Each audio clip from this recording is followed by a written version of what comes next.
Congratulations, you completed the Vidya Vinyasa Krama 308 asana sequence. With this, we come to the conclusion of the Dvitiya Vinyasa Krama. But again today we have another Tritiya Vinyasa Krama preview, another 15 asanas of the 508 asana sequence as revealed by the Supreme Pontiff of Hinduism. So let's get ready, have a sip of water, and let's enter into another sneak peek of the Tritiya Vinyasa Krama. Nithyanandam, we are on a mission to revive the Enlightenment civilization. If you resonate with our message and want to be part of us, be sure to like, share, and subscribe. And don't forget to click the bell icon.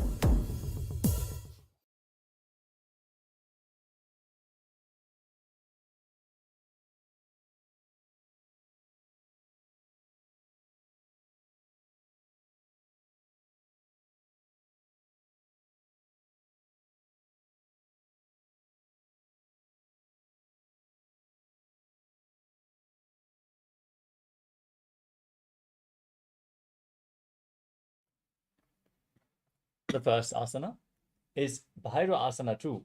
Now sit on your knees and place your perineum onto the right heel. Place the left heel on your navel with the toes towards your chest. Keep your hands up, interlocked, gaze to your nose, and visualize yourself as an alpha wolf, the head of a wolf pack. मूलद्वारिटिक बैसे धरे वामपाद गुदसूधो करे. Next up is Baddha Matsyendrasana. Now sit with the right foot on top of the left thigh. Place the left foot over top of the right leg and twist your elbow around the raised knee and interlock your fingers as you bring the other arm behind your back. Gaze to your nose and visualize the great sage and yogi Matsyendranath, the founder of Hatha Yoga. मत्स्येन्द्रपीठं चरर प्रदीप्तिं Prachanda रुक्मण्डल खण्डनास्त्रम्. Next up is Baddha Konasana. Sit and bring the soles of the feet together. Interlace your fingers around the toes. Keep your elbows straight. Gaze to your nose and visualize Swamiji in your inner space. पद्मं ब्रह्मं स्तथा सिद्धं स्वस्तिकं वज्रमासनम्. Next up is Bhadrasana 4. With the soles of the feet together, place your right hand on top of the heels and the left hand on top of the right. Gaze to the tip of your nose as you visualize yourself as Lord Bidavata. वासिष्ठमथ कौण्डिन्यम् ऊर्ध्वकुक्कुटमेव च. Next up is Yonyasana. Now hold onto your feet and turn the toes inwards and down as in Bhairavasana. As you move your body over top of the heels and sit down, then place your hands on the knees. Gaze to your nose as you visualize Yoni Mandala, a symbol of the creative energy of the universe.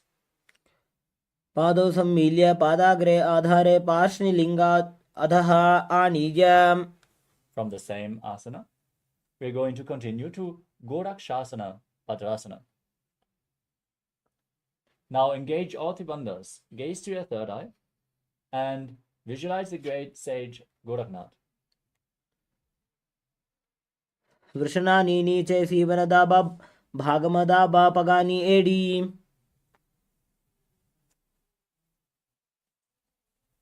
Next up is Kama Dahanasana.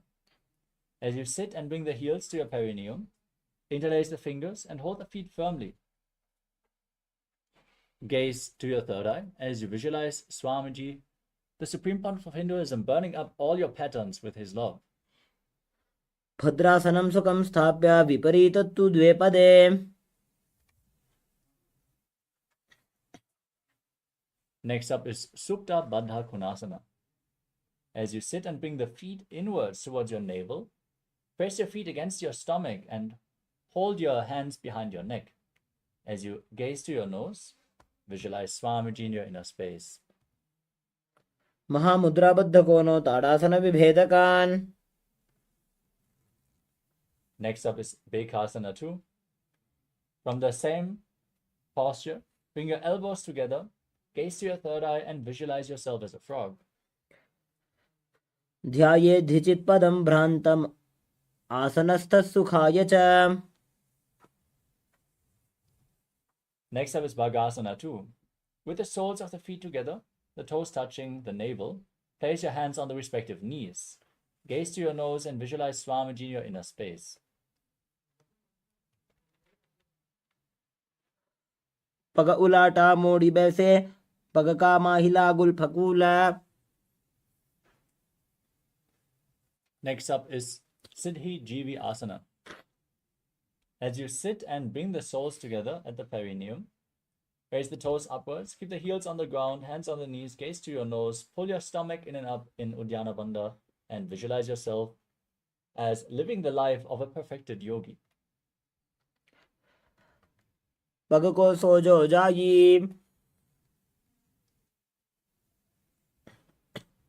Next up is Panipatrasana.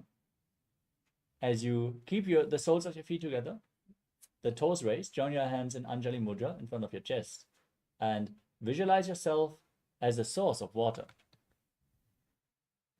Nabho samstapya gulbhaucha tanmadhye kara patratam. The next asana is Saptarishi Asana. Now sit and press the 2 feet into the respective armpits, form a finger lock, and place your hands on top of your head. As you gaze to your nose, visualize yourself as one of the 7 Saptarishis. Dovu paga ke pagathale tinike lalika jusoja.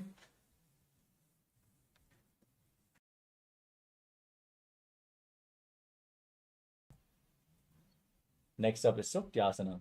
Now rise up onto the knees and bend your legs inwards, heels touching one another at the groin. As you hold the feet firmly in place, keep your hands on the ankles, and visualize yourself as a pearl born from the womb of an oyster. Parshni nabho samstapya jangabhyam avanippradeshena.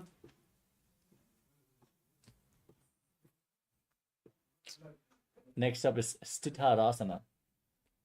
As you keep your legs crossed, as in Padmasana, place your hands down on the mat in front of your body, lean forward, press your hips down, and lift your head up. Stick the tongue out and gaze to your third eye.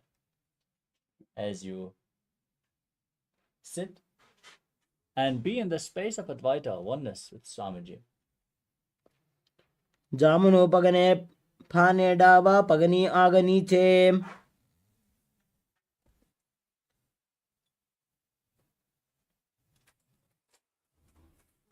With this, we come to the final asana of this Tritiya Vinyasa Krama preview. Thank you all so much for joining us today for the Nityananda Yoga session. With this, you can give yourself a round of applause. Thank you all so much for joining. Let us now conclude today's Nityananda Yoga session as you sit straight with your head, neck, and spine in a straight line. Your hands in Namaskara Mudra in front of your chest. Close your eyes. Take a deep breath. Visualize Swamiji as you chant the Purna mantra. Om Purnamadah Purnamidam Purnat Purnamudachyate Purnasya Purnamadaya Purnamevavashishyate. Om Shanti Shanti Shanti. Hari Om Tat Sat. Sarvam Bhagavat Sri Nithyananda Paramashiva Padukarpanamastu. Om Nityanandam. Stay tuned, as we are going to have the power manifestation session next. Manifest the Shaktis of Paramashiva. Thank you all for joining. Nityanandam.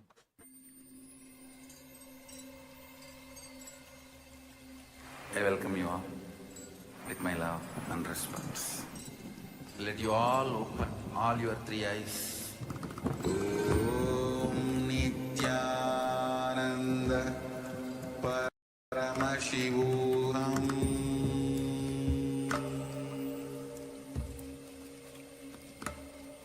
Om Nityananda Paramashivoham.